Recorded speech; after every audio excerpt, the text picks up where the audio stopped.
Class 7th, that is acid, base and salt. Acid, base and salt, ये हमारे chapter का नाम है और हम इसमें सबसे पहले पढ़ेंगे एसिड्स के बारे में। एसिड होता क्या है, ठीक है। एसिड क्या होते हैं? सब्सटेंसेस विच टेस्ट सोर आर कॉल्ड एसिडिक सब्सटेंसेस। जिनमें थोड़ी सी खटास होती है, ऐसे सब्सटेंसेस को हम क्या बोलते हैं? एसिड बोलते हैं। इसका एग्जाम्पल क्या है? Lemon juice and tamarind. Lemon juice मतलब नींबू पानी और टैमरिंड मतलब इमली। ओके चिल्ड्रन, फिर इसके बाद आ जाता है क्लासिफिकेशन ऑफ एसिड्स। एसिड्स को हम कितने टाइप से क्लासिफाइड कर सकते हैं? तो जनरली हम क्या करते हैं, इसको दो बड़े पार्ट्स में क्लासिफाई करते हैं।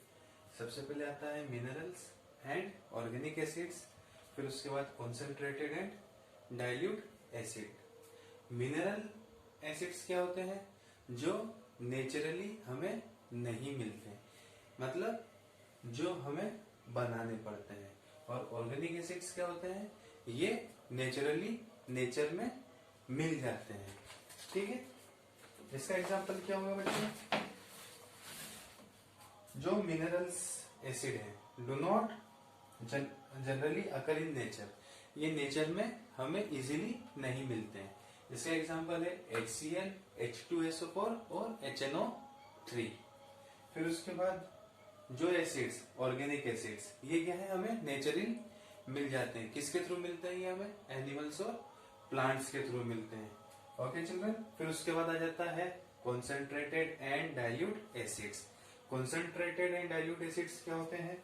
कॉन्सेंट्रेटेड मतलब होता है गाढ़ा, ठीक है, जिसके अंदर पानी कम होता है और सब्सटेंस ज्यादा होता है। और डाइल्यूट इसका जस्ट उल्टा, जिसमें पानी ज्यादा होगा और सब्सटेंस कम होगा, उसे हम क्या बोलते हैं?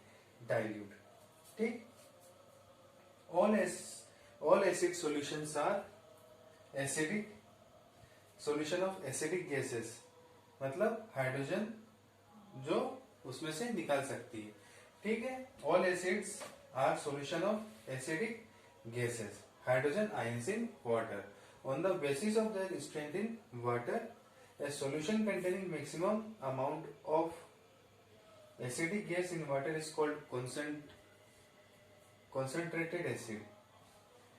किसी भी एसिड सॉल्यूशन में जिसमें एसिडिक गैस ज्यादा होगी इन वाटर, उसे हम क्या बोलते हैं? कॉन्सेंट्रेटेड एसिड बोलते हैं। और एक ऐसा सॉल्यूशन जिसमें क्या होगा? Less amount of acidic gas होगी। एसिडिक गैस यहाँ पर क्या है? H+, जिसमें H+ आयंस कम होंगे, वो हमारा डाइल्यूट होगा। लेस H+ आयन लेस होंगे, वो क्या होगा? हमारे डाइल्यूट एसिड्स। और जिनमें H+ आयन क्या होंगे? मोर होंगे, वो क्या होगा? हमारा कॉन्सेंट्रेटेड एसिड होगा। ओके चिल्ड्रन, अब इसके बाद कुछ जनरल प्रॉपर्टीज एसिड्स की क्या होती हैं? फर्स्ट ऑफ ऑल, ये बहुत अच्छे कंडक्टर होते हैं इलेक्ट्रिसिटी के, और इनका टेस्ट कैसा होता है? सॉर होता है, SOUR, सॉर। फिर ये वाटर में सोल्यूबल होते हैं। क्या होते हैं? वाटर में सोल्यूबल होते हैं। फिर इसके बाद they are corrosive in nature, they cause blister on the skin if fall accidentally on skin। और स्किन के लिए क्या होते हैं? काफी हानिकारक होते हैं। अगर स्किन के ऊपर गिर जाए तो ये जलन पैदा करते हैं। Acids have different colour change on different indicators. अब एसिड्स क्या करते हैं? एसिड को पहचानने के लिए हम क्या करते हैं? अलग अलग इंडिकेटर्स का यूज करते हैं। तो ये जो एसिड्स हैं, ये क्या करेंगे? डिफरेंट कलर्स उनके सामने रिएक्ट करके बनाते हैं। फॉर एग्जाम्पल, ब्लू लिटमस को ये रेड में चेंज कर देंगे। They turn methyl orange solution को रेड में कन्वर्ट कर देते हैं। और फिर उसके बाद they have no effect on turmeric solution. अब इसके बाद यूजेस ऑफ एसिड, इसके बाद हम पढ़ेंगे यूजेस ऑफ एसिड।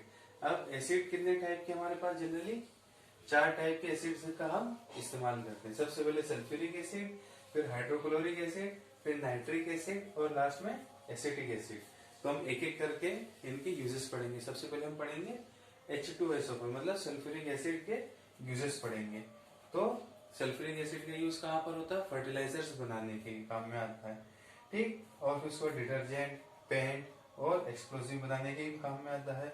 ये टेक्सटाइल, पेपर और लेदर इंडस्ट्री में भी यूज में आता है और रिफाइनिंग ऑफ पेट्रोलियम प्रोडक्ट्स में भी काम आता है। फिर उसके बाद it is used in manufacture of synthetic fibre. Synthetic fibre के मैन्युफैक्चर में, आर्टिफिशियल सिल्क और सेलुलोइड की मैन्युफैक्चर में भी काम आता है। और सबसे इम्पोर्टेंट काम इसका क्या होता है? लेड एसिड बैटरीज बनाने। जो हमारी बैटरीज बनती है वो किससे बनती है? H2SO4 से ही बनती है। इसके बाद हम पढ़ेंगे हाइड्रोक्लोरिक एसिड के बारे में। हाइड्रोक्लोरिक एसिड क्या होता है बच्चों? इसका यूज कहाँ पर होता है? ये प्यूरिफिकेशन ऑफ कॉमन सॉल्ट, जो हम नमक खाते हैं उसके प्यूरिफिकेशन में इसका यूज होता है।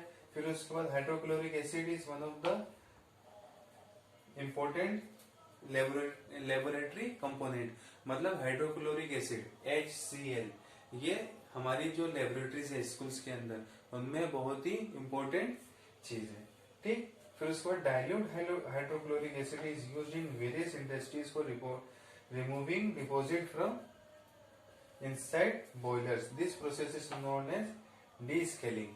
अब HCl का एक बहुत इंपॉर्टेंट यूज होता है कहां पर? इंडस्ट्रीज में। ये क्या करता है?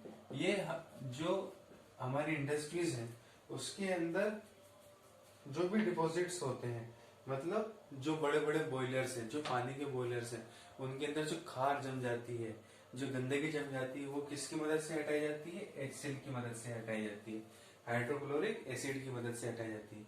और इस प्रोसेस को क्या बोलते हैं हम? डीस्केलिंग। ओके। फिर उसके बाद आ जाते हैं हम नाइट्रिक एसिड। नाइट्रिक एसिड का यूज कहाँ पर होता है? इसका सबसे ज्यादा इंपॉर्टेंट यूज होता है फर्टिलाइजर बनाने के काम में।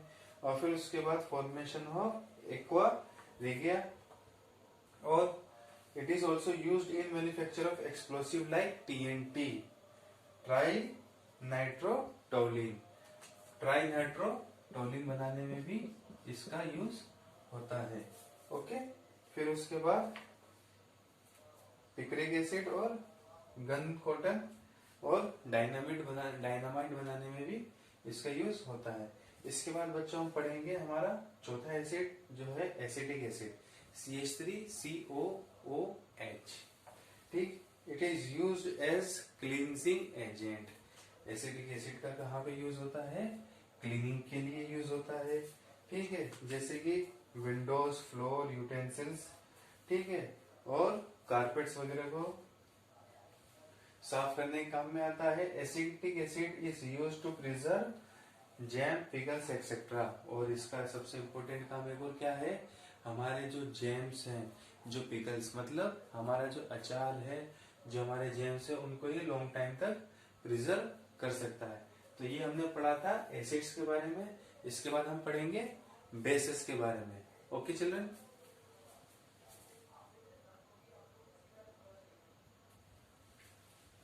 इसके बाद आ जाते हैं हम बच्चों बेसेस पे।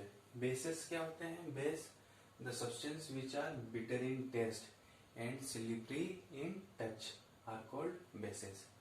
बेस क्या होता है? ये एसिड का जस्ट उल्टा होता है। जिस तरीके से एसिड क्या होता है, थोड़ा सा उसके अंदर कड़वापन होता है, तो इसमें अंदर क्या होती है? थोड़ी सी खटास होती है, अच्छा टेस्ट नहीं होता, बिटर टेस्ट होता है, खराब टेस्ट होता है, ठीक। और ये क्या होते हैं? थोड़े स्लिपरी मतलब चिकनेपन में भी होते हैं, इनमें थोड़ी सी चिकनाहट होती है अगर टच करते हैं तो।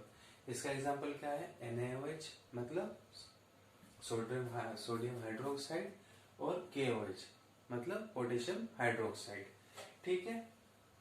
जैसे हमारे एसिड्स थे वीक और कॉन्सेंट्रेटेड डाइल्यूट एसिड के बारे में हमने पढ़ा ही था, ऐसे ही बेस भी क्या होते हैं बच्चों? वीक और स्ट्रॉन्ग होते हैं। हमारे वीक बेस कौन कौन से हैं? MgOH, AlOH3 और फिर उसके बाद MgOH मतलब होता है मैग्नीशियम हाइड्रोक्साइड, OH3 होता है एल्यूमिनियम हाइड्रोक्साइड। स्ट्रॉन्ग बेसिस कौन कौन से हैं? NaOH और KOH। NH मतलब सोडियम हाइड्रोक्साइड और पोटेशियम हाइड्रोक्साइड। स्ट्रॉन्ग जो हमारे स्ट्रॉन्ग बेस होते हैं वो इतने स्ट्रॉन्ग होते हैं कि ये क्या कर सकते हैं, हमारी स्किन को जला सकते हैं, बर्न कर सकते हैं। ओके बच्चों, अब इसके बाद हम इनकी कुछ प्रॉपर्टीज पढ़ेंगे कि बेसिस की प्रॉपर्टीज क्या होती है। सबसे पहली प्रॉपर्टी ही इनकी क्या है? बीटर टेस्ट होता है इनका, ठीक है। और एसिड का क्या होता है? सोर होता है, ठीक। और ये क्या होते हैं? स्लिपरी, थोड़ा चिकनाहट होती है, टच करते हैं तो सोपी टच होती है इनकी, सोप जैसी। They are corrosive in nature, हमारे बेस भी क्या, एसिड भी क्या थे? वो भी कोरोसिव थे, ये भी कोरोसिव इन नेचर होते हैं। Base have different colour changes on different indicators. अब जैसे हमारे एसिड्स थे कि डिफरेंट इंडिकेटर्स पे उनके जो है कलर भी चेंज होता था, ऐसे ही यहाँ पर जो हमारे बेस हैं ये भी डिफरेंट इंडिकेटर्स पे डिफरेंट कलर में चेंज हो जाते हैं। फॉर एग्जाम्पल जैसे हमारा जो अगर हम इसका लिटमस टेस्ट का लिटमस पेपर का टेस्ट करेंगे तो बेसिस क्या करते हैं? रेड लिटमस को ब्लू में टर्न आउट कर देंगे। फिर उसके बाद they turn phenolphthalein solution pink. फिर उसके बाद दे टर्न बीटरूट सॉल्यूशन को ग्रीन में कन्वर्ट कर देते हैं। They turn turmeric paper red. इसके बाद हम पढ़ेंगे यूजेस ऑफ बेस। अब ये जो बेसेस हैं इनका यूज कहाँ कहाँ पर होता है।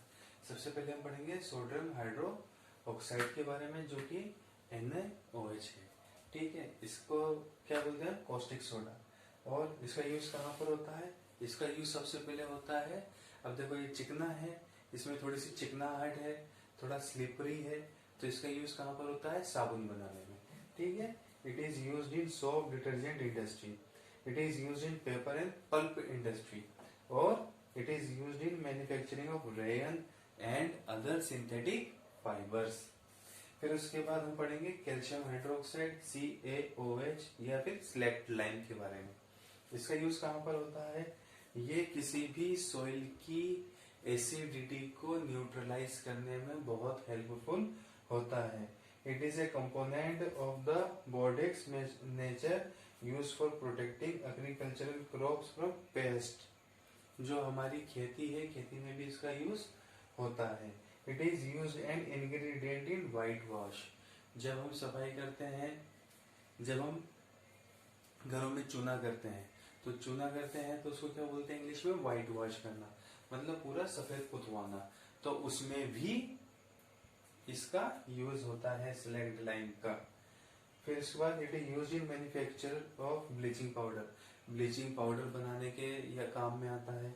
फिर उसके बाद it is use in manufacturing of other chemicals, और ब्लीचिंग पाउडर की ही तरह दूसरे जो केमिकल प्रोडक्ट्स है उनको मैन्युफैक्चर करने में भी ये काम में आता है। फिर उसके बाद बच्चों हम पढ़ेंगे एल्यूमिनियम हाइड्रो ऑक्साइड के बारे में। ये किस काम में आता है? ये एंटी एसिड्स के बनाने में काम में आता है। क्या बनाने में? एंटी एसिड्स बनाने में काम आता है, ठीक। फिर उसके बाद ये कहाँ यूज होता है? हमारा एल्यूमिनियम हाइड्रोक्साइड ये यूज होता है टेक्सटाइल इंडस्ट्रीज के अंदर।